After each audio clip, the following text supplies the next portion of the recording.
আসসালামু আলাইকুম দর্শক। আজকে একটা খবরের শিরোনাম দেখে ভালো লাগলো এবং সেই মানুষটার কথা মনে পড়লো। তিনি হচ্ছেন ম্যাথু মিলার।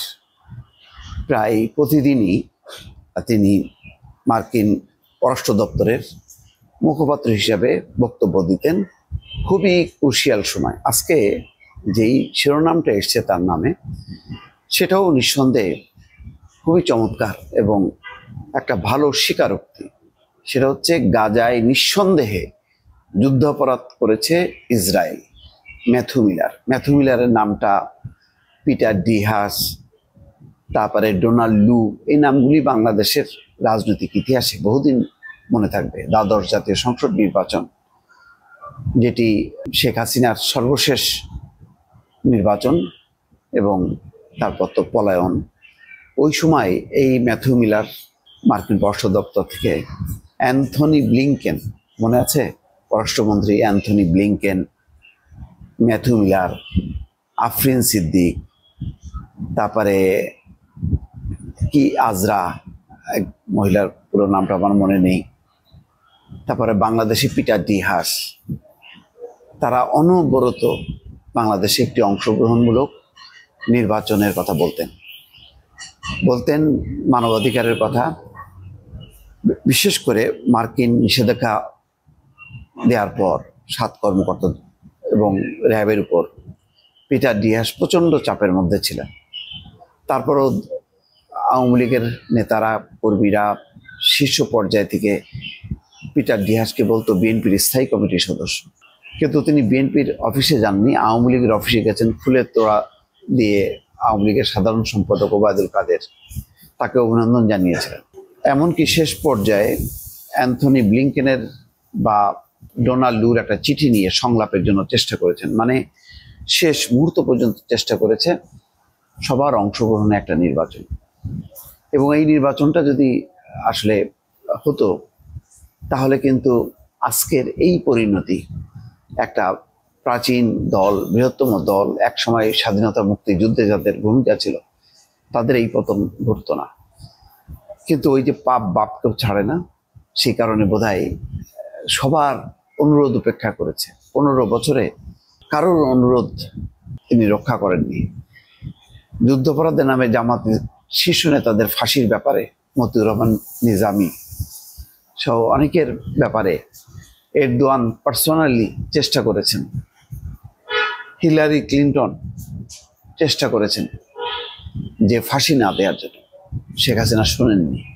না শুনতে শুনতে এত বেপরোয়া হয়ে গেছে, তিনি বিদেশি শক্তিধর দেশের যৌক্তিক অনুরোধ যেমন শোনেননি, দেশের মানুষের কথাও শোনেননি।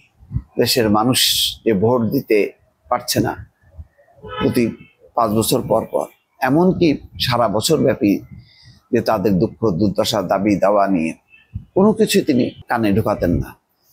বেপরোয়া একটা ভঙ্গি নিয়ে দেশ চালাতে গিয়ে শেষ পর্যন্ত মুখ থুবড়ে পড়েছেন এবং এখন দিল্লির কোলে আশ্রয় নিয়ে বসে আছেন।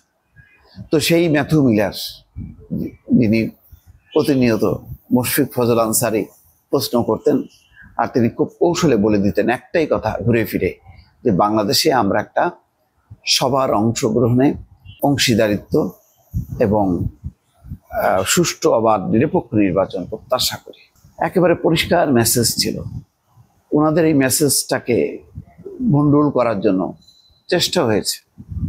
কোনো টেলিভিশন, সময় টিভি বা বাংলাদেশের কেউ মানে মুশফিক ফজলের বিপরীতে কাউকে বসিয়ে বিএনপি জামাত সন্ত্রাস করতেছে, এই সমস্ত কথাবার্তা বলে বিভ্রান্ত করার চেষ্টা করেছে ম্যাথু মিলারকে।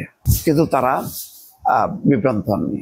আরেকজন ভারতীয় বংশোদ্ভূত, তিনিও কিন্তু একইভাবে একদম, মানে জো বাইডেনের প্রশাসনের যে মূল কথা, যে আমরা সারা বিশ্বে গণতন্ত্রের জন্য যুদ্ধ করছি এবং আমাদের এই মেসেজ শুধু বাংলাদেশের জন্য না, সারা বিশ্বের জন্য, যে আমরা একটা অংশগ্রহণমূলক নির্বাচন চাই, একটি গণতান্ত্রিক রাষ্ট্র চাই।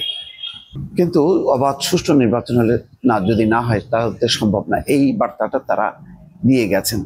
সেই কারণে আজকে ম্যাথু মিলার আজকে আরেকটা পয়েন্টে সেই ফিলিস্তিন মুসলমানদের একটা অত্যন্ত গভীর বেদনার জায়গা। সেটার ব্যাপারেও তিনি মন্তব্য করেছেন যে ফিলিস্তিনের গাজায় ইসরায়েল যুদ্ধাপরাধ করেছে, এই নিয়ে তার মনে কোনো সন্দেহ নেই। স্কাই নিউজের এক পডকাস্ট সাক্ষাৎকারে এই কথা বলেছেন মার্কিন পররাষ্ট্র দপ্তরের সাবেক এই মুখপাত্র। স্থানীয় সময় সোমবার ট্রাম্প 100 শীর্ষক পডকাস্ট সাক্ষাৎকারটি প্রকাশিত হয়। সাক্ষাৎকারে বাইডেন প্রশাসনের অভ্যন্তরীণ মতবিরোধ, টানাপোড়েন, নানা চ্যালেঞ্জ নিয়ে কথা বলেন। 2023 সাল থেকে বাইডেনের মেয়াদ শেষ হওয়া পর্যন্ত মার্কিন পররাষ্ট্র দপ্তরের মুখপাত্র হিসেবে মিলার দায়িত্ব পালন করেন। নিয়মিত ব্রিফিংয়ে তার কাজ ছিল ইউক্রেন থেকে শুরু করে গাজা সহ বিভিন্ন বিষয়ে মার্কিন পররাষ্ট্রনীতির সিদ্ধান্ত ব্যাখ্যা করা এবং প্রশাসনের অবস্থা তুলে ধরা।